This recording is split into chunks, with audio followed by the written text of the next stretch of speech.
Сәлеметсіңдер ме, құрметті білімгерлер? Менің есімім Табыс Ақерке Бейбітқызы, қазақ тілі және әдебиет пәнінің оқытушысымын. Қол бастау қиын ба, әлде жол бастау қиын ба, әлде сөз бастау қиын ба деп, Досбол биден бірде ел арасында қара халық сұраған екен. Сонда Досбол би былай деп жауап беріпті: қол бастау қиын емес, егерде көк найзалы елің болса, жол бастау қиын емес, артынан ерген елің болса, ең қиыны мұндағы шаршы топта сөз бастау. Тауып айтсаң мереке қылады, таппай айтсаң келеке қылады деп жауап беріпті. Сол сияқты бүгінгі біздің өтетін тақырыбымыз, құрметті білімгерлер, шешендік сөздердің зерттеу тарихы мен дамуы. Сіздің білетініңіз, шешендік сөздердің зерттелу туралы мәлімет, сөйлем мен мәтінде жақшаның қойылуы, сіздің осы сабақта меңгеретініңіз, мәтіндегі негізгі ойды анықтап, көтерілген мәселеге баға беріп, мәліметтер мен пікірлерді өңдей білу және сөйлем мен мәтінде жақшаның қойылуы. Жаңа сабақты өтпес бұрын мәтін алды тапсырмамызды орындап алайық. Бірінші, мәтінді тыңдап, негізгі ойды анықтаймыз. Екінші, мәліметтер мен пікірлерді өңдейміз. Үшінші, көтерілген мәселеге баға береміз. Шешендік сөз немесе шешендік өнер ежелгі Грекия мен Рим заманынан бермен қарай көптеген халықтардың мәдени, рухани, өмір тіршілігіндегі өнердің бір түрі. Шешендік сөздер ағып тұрған поэзия, тұнып тұрған философия, ақ өлеңмен өрілген сөз тұнығы. Сырлы теңеу, астарлы сын, жинақы ой, жұмбақты меңзеу, қисынды толғам, тылсымды талай. Бәрі тіл құдіретінің, пікір түйіндігінің, таңғажайып ой толғағының әмбебап туындысы.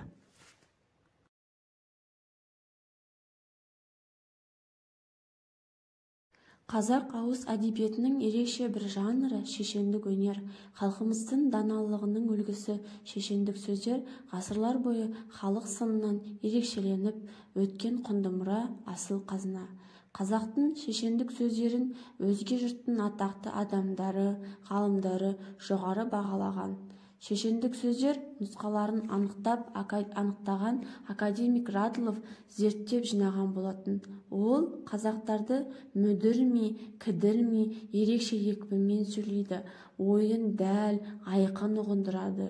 Ауыз екі сөйлеп отырғанның өзінде сөйлеген сөздері ұқсаспен, ырғақпен келетіндігі соншалық бейне бір өлең екен деп таңғаласын деп көрсете отырып, әсіресе қазақ тілінің тазалығы мен табиғилығын дұрыс аңғарып, қазақтардың сөзге тапқырлығы мен шешендігін өзіне ерекше әсер еткенін жазған болатын.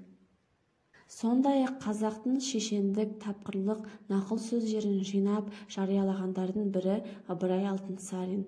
Ол халық даналығын жасөспірімдерді тапқырлыққа, өткірлікке, адамгершілікке баулайтындарын тәрбие құралы екенін жете танып, өз еңбектерінде орнымен енгізіп пайдалана білді. Шешендік сөздерді алғаш зерттеушілердің бірі Мұхтар Әуезов. Қазақ әдебиеті тарихы атты 1927 жылы жарық көрген еңбегінде билер айтысы атты арнаулы тақырыппен шешендік сөздерді кейбір түрлеріне мысалдар келтіріп, ауыз әдебиетінде алатын орны мен халықтық сипатқа дәлелді ғылыми тұжырымдама берген болатын. Ауыз әдебиеті мұраларын зерттеп, жинап, ерекше еңбек сіңірген ғалым, лингвист Ахмет Байтұрсынов шешендік өнерді жете алып қарастырып, құнды пікірлер білдіреді. Шешен сөз, көсем сөз, дарынды сөз деп үш топқа бөліп, әрқайсысын қолданыс орнына қарай саясатқа қатысты, сотта сөйлеу, қошемет сөздер және ғалымдардың ғылыми тақырыптағы сөзі, діни уағыз сөздер деп іштей тағы 5 топқа бөліп, әрқайсысына қысқаша түсініктер және тың анықтамалар берген. Мәтін алды тапсырмамыз берілген болатын. Сол тапсырмамызды орындауға кірісейік. Негізгі ойды анықтаймыз.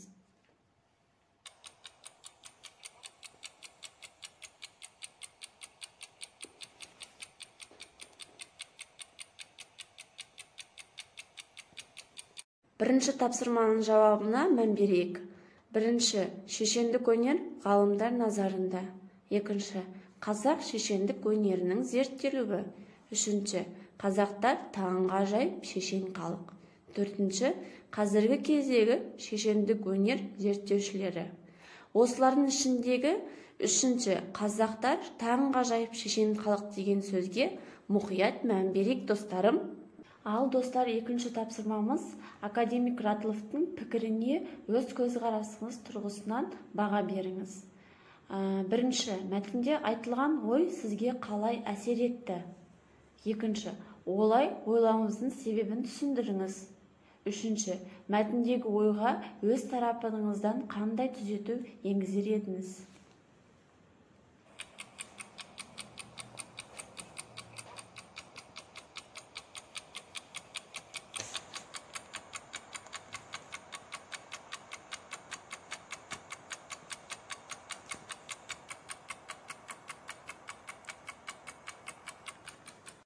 Сіздің жауабыңыз бен біздің жауабымыз дұрыс болды деген ойдамыз. Жауапты қарайық.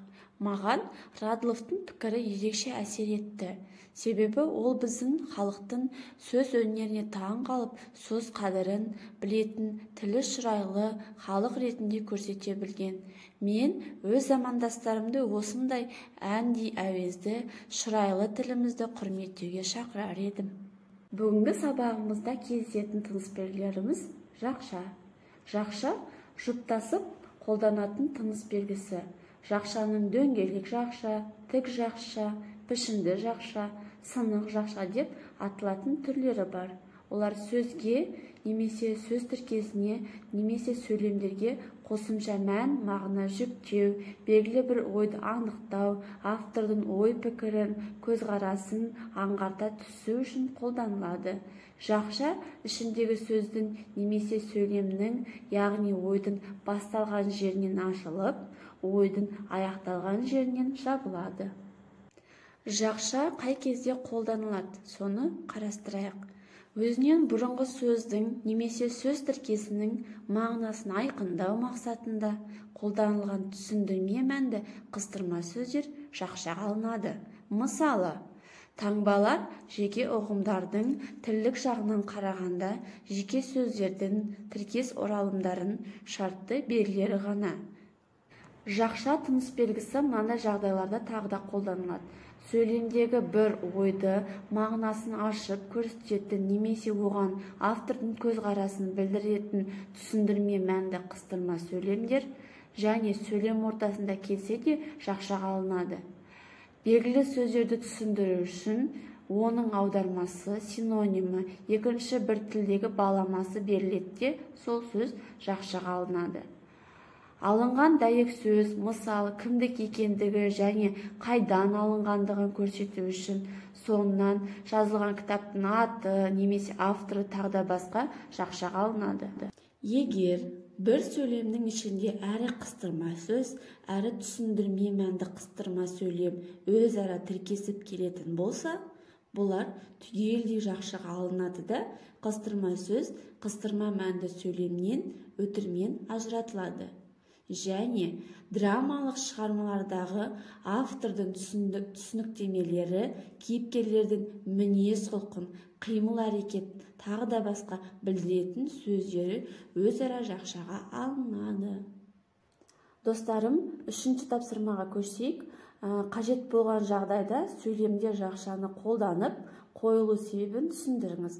Мәтін берілген, мәтінді мұқият қараймыз, мұқият оқимыз. Мәтіннің ішінде жақша қойылатын жерлер бар. Сол жақшаны қойып, дұрыс жауабын айтамыз.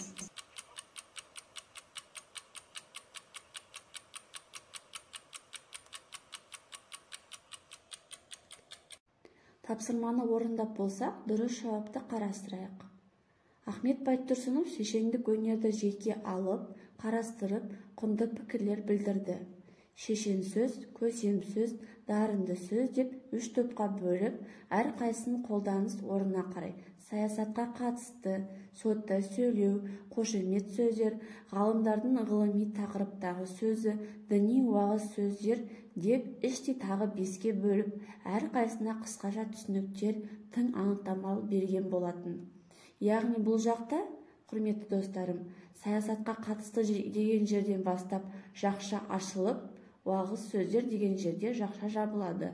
Яғни бұл сөздер сөйлемдегі бір ойдың мағынасын ашып көрсететін немесе оған автордың көзқарасын білдіретін түсіндірме мәнді қыстырма сөйлемдер болып келеді. Яғни бұл жақшаға алынған сөздер осы қағидаға сәйкес келіп тұр екен. Білімгерлерім, менімен болғандарыңызға рахмет. Келесі сабаққа дейін қош сау болыңыздар.